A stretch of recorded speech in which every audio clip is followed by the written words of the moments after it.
Olá, está no ar mais uma edição do TJ UFSC. E começamos com uma boa notícia para a universidade. 4 alunos do curso de cinema aqui da UFSC foram selecionados pelo edital catarinense de cinema, que vai distribuir 3 milhões de reais aos 21 vencedores. A primeira colocada na categoria vídeo foi Daniela Geisler, com o curta A Velha que Colecionava Xícara. O roteiro é sobre uma senhora que ela é sozinha, ela não tem mais família, já perdeu o marido há alguns anos. E a única companhia dela são os vizinhos e as pessoas com quem ela convive já na vizinhança, o pessoal do mercadinho. E ela sempre bate na porta de algum vizinho pedindo uma xícara de açúcar. E ela pega essas xícaras e não devolve. E ela usa essa xícara como materialização da memória daquela pessoa. Então ela guarda a memória da pessoa ficando com aquela xícara para ela. E qual a sensação para você, estudante ainda de sexta fase, ganhar um prêmio assim, né, sabendo que você concorre com pessoas de fora que não são mais estudantes? O que isso pode trazer de bacana para o curso de cinema? Eu acho que dá alguma visibilidade para o curso, que às vezes as pessoas perguntam qual curso a gente faz, a gente responde cinema e as pessoas nem sabiam que existia um curso de cinema na UFSC, então acho que dá alguma visibilidade. Já o primeiro colocado na categoria longa-metragem também é da UFSC, mas não veio do curso de cinema. Maurício de Lima Oliveira é ex-aluno de jornalismo e foi selecionado pelo roteiro de seu longa O Último Sopro de Patápio. Levar uma história que eu venho pesquisando já há 15 anos, que é a história de um flautista chamado Patápio Silva, que morreu em 1907 em Florianópolis e que era um dos músicos mais importantes da época no Brasil. Ele tinha fama nacional e morreu em Florianópolis por acaso. Desde que eu descobri essa história, há 15 anos, eu venho evoluindo nessa pesquisa, que culminou com a minha dissertação de mestrado em História, foi sobre ele, e depois virou um livro publicado pela editora Insular. Então o roteiro para um longa-metragem é uma sequência, uma oportunidade de continuar evoluindo na divulgação dessa história. Um desafio para mim, que sou um jornalista que sempre trabalhou, embora com texto, né, com mídia escrita, eu nunca tive nenhuma experiência anterior com cinema. Então eu tenho esse grande desafio, o que é muito bom depois de 20 anos de carreira, né, a sensação de fazer alguma coisa nova, que é aprender a fazer roteiro, né? Por mais que a gente assista filmes e goste de cinema, o desafio está na frente de um papel, uma tela de computador em branco e contar uma história não é simples para quem nunca fez isso, né? Os outros vencedores do curso de cinema aqui da UFSC foram as alunas Vanessa Sandré e Karina Julie, na categoria vídeo, e o aluno Alessandro Daniele, na categoria curta-metragem. Parabéns! E agora, vamos falar de outro projeto dos alunos, mas de relações internacionais. Depois de a UFSC sediar o ENER, Encontro Nacional de Estudantes de Relações Internacionais, chegou a vez da terceira semana acadêmica do curso. Confira mais informações na matéria de Simone Feldman. É isso mesmo, Maria Luísa. A Semana Acadêmica de Relações Internacionais começa daqui a pouco, às 6h30 da tarde, com a palestra do embaixador brasileiro na Jordânia, Fernando José Maroni. Um outro destaque é a presença do professor da Universidade de Colômbia, Marcos Troirro, que vai falar sobre a ascensão do grupo conhecido como BRICS, composto pelo Brasil, Rússia, Índia e China. O objetivo da semana é trazer aos alunos fatos atuais e históricos, estimulando o aprendizado e a reflexão crítica. Simone Feldman para o TJ UFSC. Essa semana promete, hein? E domingo também, já que é o dia em que os brasileiros vão às urnas para escolher quem vai administrar a cidade nos próximos 4 anos.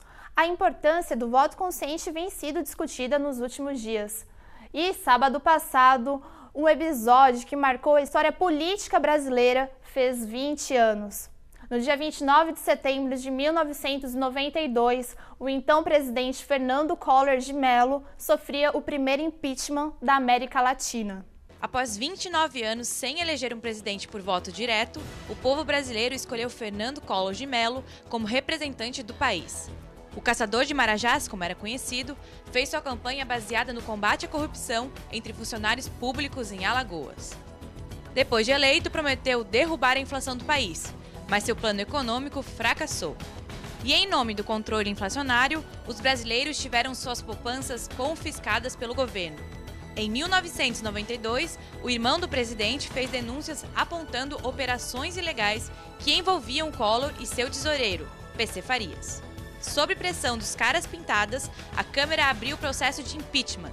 Pouco antes de ser condenado por crime de responsabilidade, Collor renunciou à presidência do Brasil deixando o governo para seu vice-presidente, Itamar Franco. Como a pressão popular teve papel fundamental no impeachment, fomos às ruas e perguntamos: será que o resultado seria o mesmo com a conjuntura política atual? Eu acho que não, porque a condição da política do cidadão hoje está incentivando a corrupção. Inclusive, ele na próxima gestão, ele já foi senador, então quer dizer, e estava agora na iminência de ser candidato lá novamente. É possível. É importante nós termos um pouco o entendimento sobre os reais motivos que alimentaram esse processo. É sempre importante nós termos claro que quando interesses constituídos na sociedade, no meio político, são ameaçados, esses grupos eles reagem. E foi o que aconteceu na época. Foi um presidente que entrou com uma mentalidade diferente, propondo alterações profundas em algumas questões econômicas, e essas alterações, essas mudanças, elas acarretariam perda de privilégios em alguns segmentos, setores da sociedade. Com certeza não. Com certeza não, porque a conjuntura é completamente diferente, né? Em 91, na década de 90, 91, a gente estava voltando da redemocratização, os movimentos sociais estavam muito mais fortes do que hoje. Né? Hoje em dia está aí o mensalão para provar, né? Sim. Eu acho que as forças que estão no poder hoje são outra, a conjuntura é outra. Aquele era um período pós-ditadura militar. Hoje a gente vive se não a democracia plena, mas sólida. Não, eu acho que seria varrido para debaixo do tapete e um encobriria as falcatruas do outro e ia morrer na praia, acabar tudo em pizza, como acaba no Brasil hoje em dia. E para completar as memórias do programa de hoje, o maior massacre do sistema prisional brasileiro. 20 anos atrás, 111 detentos foram assassinados no batalhão militar no pavilhão 9 do Carandiru. O que começou com uma briga entre os detentos acabou em invasão e muitas mortes. Apenas na semana passada que a Justiça de São Paulo marcou o julgamento de 28 dos mais de 100 policiais acusados de homicídio e lesões corporais. A data do julgamento está marcada para o dia 28 de janeiro do ano que vem. E aqui em Santa Catarina, no mês de julho, o Estado fez um empréstimo de 250 milhões de reais para a construção de novas vagas no sistema penitenciário e no socioeducativo, que atende os jovens infratores brasileiros. Esse é o tema da série especial de 2 episódios que começa no TJ UFSC amanhã. A nossa equipe vai buscar as irregularidades do Estado desde que o Centro de Internação São Lucas foi demolido. Assista agora a um trecho da primeira parte da matéria. Em 1997, profissionais do Paraná que atuam no atendimento a jovens infratores vieram a Florianópolis para conhecer o sistema que era considerado referência ao país. 15 anos depois, o cenário é outro. As ruínas do antigo São Lucas refletem anos de falta de investimento em pessoal e estrutura física. E é aqui, neste espaço, na margem da BR-101, em São José, que vai ser construído o novo centro.